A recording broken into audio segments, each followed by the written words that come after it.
Okay, so we are going to be harvesting one box of honey today, and this is a medium box, but I have here an empty deep box that I'm going to be sliding frames into with a cover to help keep robbing bees away from it.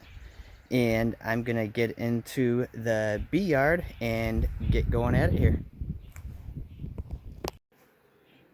Okay, so this is the hive that I'm going to be taking the honey frames out of.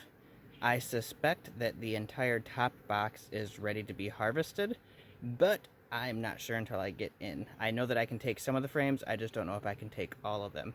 Either way, I have a completely empty box up on the gator so that I can transfer honey frames frame by frame, and I will show you how I go through a box and take the box frame by frame and get the bees off of the box. Like always, you want smoke.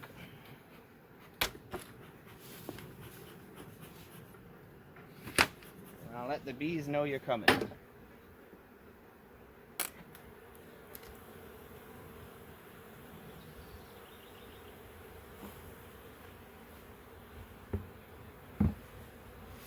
So I'm gonna give extra smoke to try to get these bees down as much as possible into these lower boxes.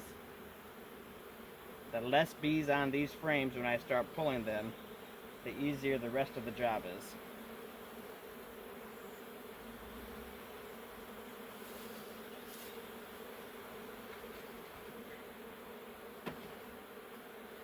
I have a bee brush. And I'm gonna take the first frame out. And it is a warm day, so these frames are sliding out nice and easy. And look at there, this first frame is actually brood.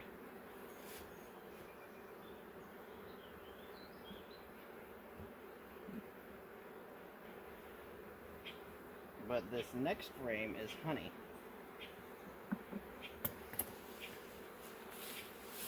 So this frame here, and I know the lighting is bad, this is a frame of solid capped over honey on both sides here. So here is how I'm going to get the first round of bees off. I'm going to take it and give it a shake. And look, there's already no bees now on this side. Only a couple on this side. So at that point, I brush off the rest of the bees very gently. I don't want to crush them or roll them. I'm down to just one bee.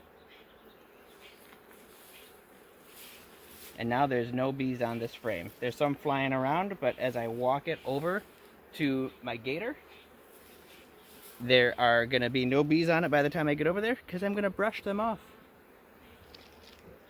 So I'm going to walk that way.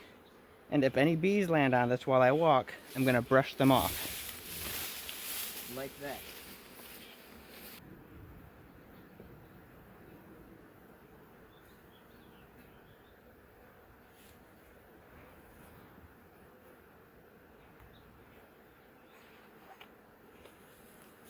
Okay. So here I have a frame that's not quite completely capped over. It's probably 80% capped over on this side, 90%-ish on this side. I'm going to end up taking this frame, I think, and I'm going to show you why. Let me get the bees off here.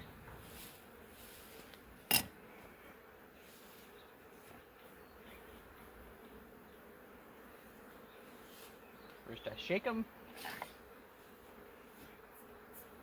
then I brush them.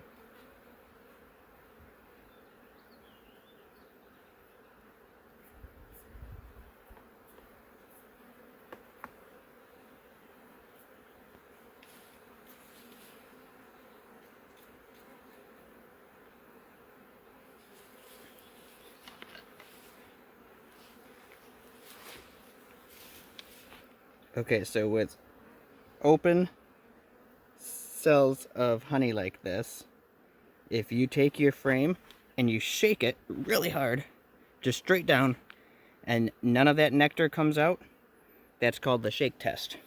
And as long as none of that nectar comes out, this nectar has been dehydrated and enough moisture is out of it that it's actually honey, it's just not capped over, and you can harvest it. If you do that quick shake, just quick down like that, and nectar comes out, it's too moist. There's too much moisture in the honey, and it could ferment, and you could get alcohol. So this frame, I shook it, good shake, and nothing comes out. So I'm gonna walk this over and harvest it. Okay, we are looking down inside this hive now. You can see all of my frames are off to one side here, and all of them have brood on them. And I always want to try to keep my brood frames together, especially during cold weather. And it's not cold weather. So what I'm going to do is checker in some blank foundation, because by checkering it in, they will draw it out quicker. So I'm going to put one blank one on the outside here. Get out of the way, little bee. And then I will move over 2 brood frames. And that will help them at night, since it's cooling down a little bit. Keep those 2 warm. And I will checker in this blank foundation. So then it'll help them draw that out more quickly. And I will slide over 2 more brood frames.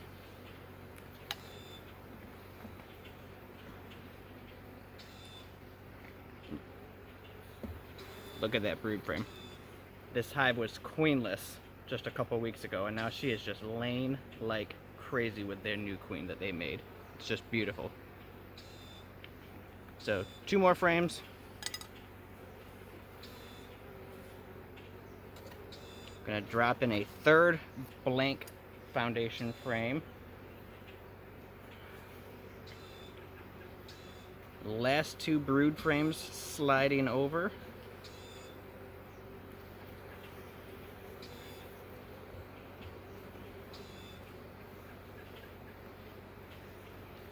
And I will checker in my last frame here. And I will close this hive up and call that a good start to the honey harvest season for this hive. So I am back here at the gator, and here's my 4 little frames that I took from that hive today. I will say that a normal honey harvest involves several boxes of honey for me, as you can imagine with all of the hives going.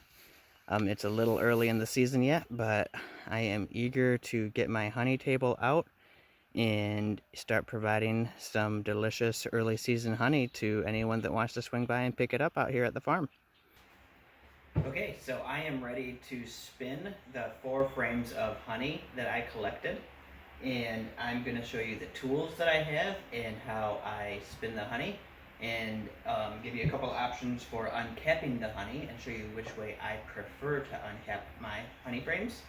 And then I'm going to take you through the entire process of uncapping, spinning, harvesting, and bottling the 4 frames that I have in this box before I go out and start harvesting more honey from the rest of my hives today. So here I have my frame of capped over honey. I like to set the frames and uncap them over a tray, mostly because it helps keep the honey drippings from going all over the place and making a sticky mess in the garage or in the house or wherever you're doing your honey harvesting at. Honey and nectar tend to get all over the place, so if you can contain it to a tray, it makes it super easy to just wash, clean, and call it good. Otherwise, you are wiping down your floors, your kitchen, your countertops, everything. So I definitely recommend uncapping over a pan or a tray or something of that sort. There are 3 tools for uncapping honey that most people use. first one that I don't use very often is an uncapping knife. And the idea behind that is that you just kind of scissor across and uncap that honey. And it comes off kind of in a sheet like that. And you can see your honey here is completely uncapped. It works fairly well. I just don't use it super often. They make these heated, so you can have one that's warm that melts the cappings off as you go. So there are uncapping knives. They make rollers that have little spikes that stick out, and you roll it across your frame, and the rollers uncap as they go, and sometimes you have to roll across and up and down. This is one that I use more frequently than an uncapping knife. And then they make scratchers, and the scratcher, you literally just scratch across quick, rip it up, and call it good. And this one is the one I use more often than not because I find it's easier to get along the edges and the corners and the hard to reach places. So I use my scratcher more than what I use anything else.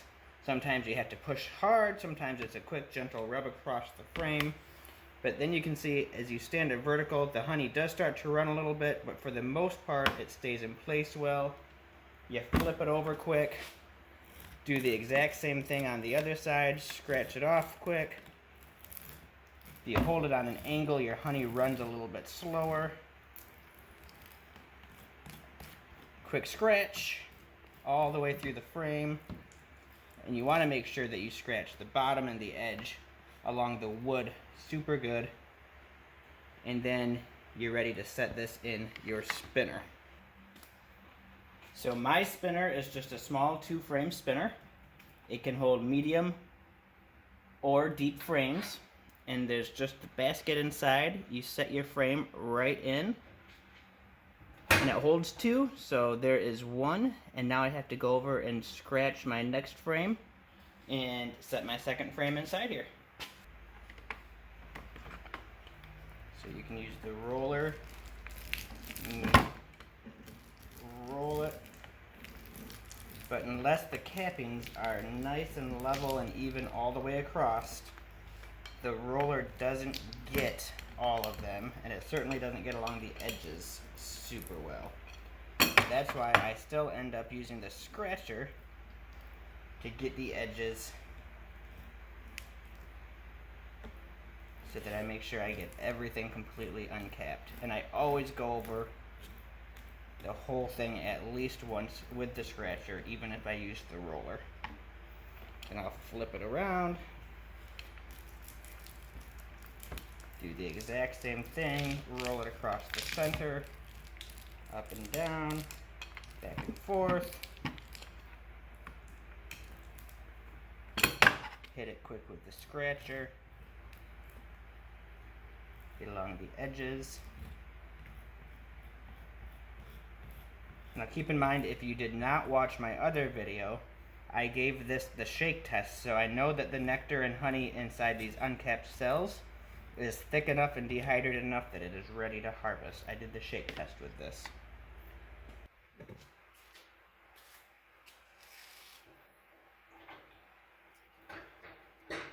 Both frames are in the spinner. Spinner is closed. And you just give it a spin.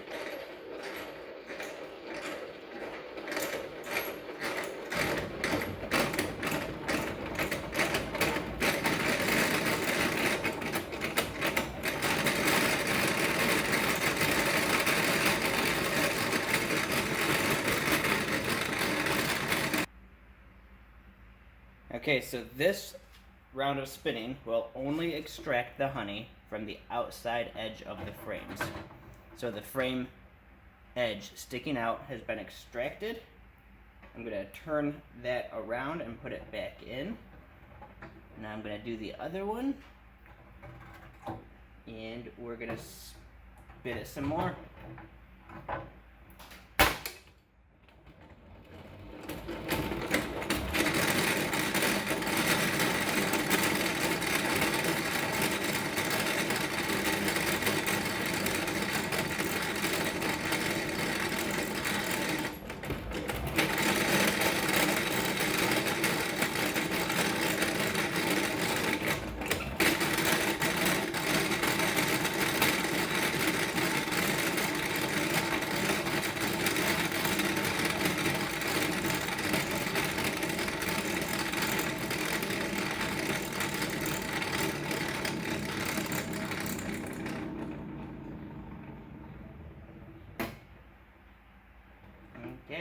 these frames are extracted and they're considerably lighter. They were quite weighty and now they're quite light. So I'm going to put them right back in the box that I pulled them out of here. And those are fully extracted frames with quite a bit of nectar and honey leftovers that the bees will actually love to rob. So now I'm going to jump over and I'm going to quickly do the other two frames and I'm going to spin them. The next step in the process, after you have either spun all of your frames or your spinner is so full that you have to start emptying it, is to strain the honey. You can get bucket strainers. They just drop right in. They have some fine mesh in the bottom. And the bucket has a open and close valve on the bottom for actually bottling your honey. And you just open up your strainer and you let the honey flow out. If this was full, had I had an entire box of honey, this would have been more than full. I would have been forced to empty it. And the honey would have just come barreling out.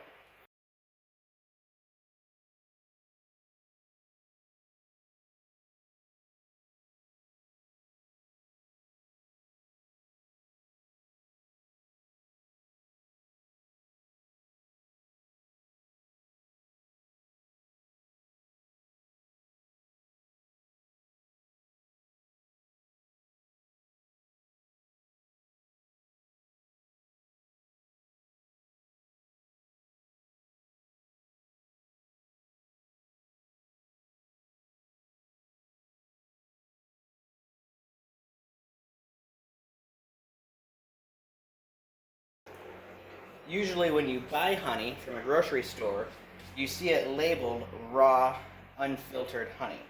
And you don't think that your honey's been strained or filtered.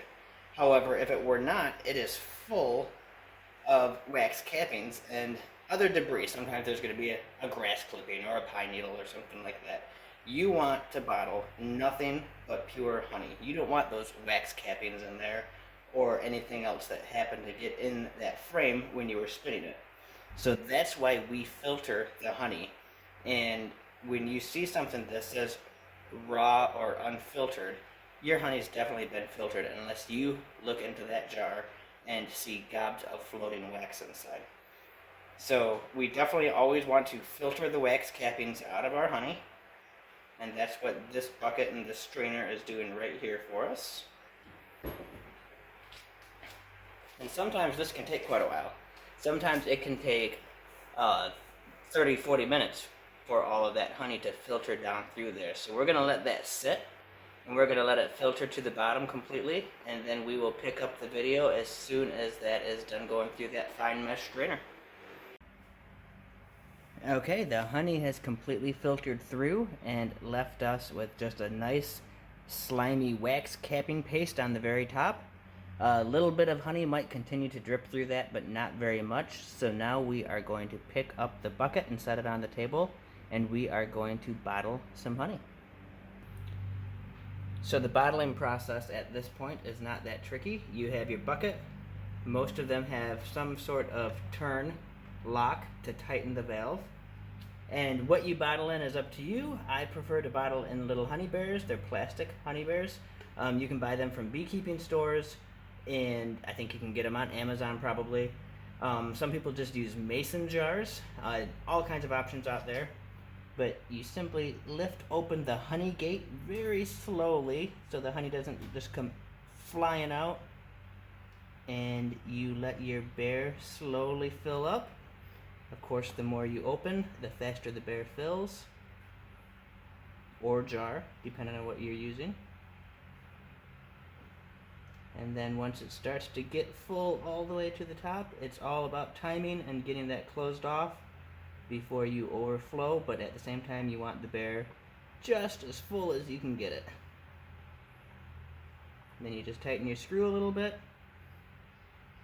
And again, with this process, if you're doing this in a house, in a garage, something like that, you're going to get some excess that drips down, so be prepared for that. If you're getting honey bears, quite often they come with rings. These rings say pure honey, snip 3/8 to half off the tip of your spout, replace cover on the spout, when not in use. 12 ounce, 3/4 pound, or 336 grams. And your little ring goes on there, and then you screw your cap on. If you pop the red cap off, your bear is still sealed. It is sealed until the purchaser gets it home and cuts into it. So I'm going to go through and bottle up all of this first harvest, and then I will get some more frames out of those hives and start doing a bigger harvest and get my honey table set up for the season. So I just wanted to cut back in here real quick and show you that I got that honey completely extracted and bottled, and I got 9 12-ounce honey bears worth of honey out of that. If I were to get a spatula and scrape the bottom of that bucket, there might be a couple ounces left in there, but not much. So 9 12-ounce honey bears. And to break it down, one of those 12-ounce honey bears takes about 1,200 bees to produce, and those 1,200 bees had to make around 20,000 flights to collect the supplies necessary to make one honey bear worth of honey to put in that jar. So it's just absolutely crazy how much effort and energy and resources goes into making just one of those. So it's just incredible to be able to pull and get 9 of them off of just 4 frames, and the idea of how many bees and how much work and organization went into that. So think about that next time you're actually having some real honey and not that fake stuff from the store, and just think of how many miles and how many times those bees could have flown around the world making 20,000 flights to be able to collect the amount of nectar and pollen to make your teaspoon of honey. Thanks for watching, guys.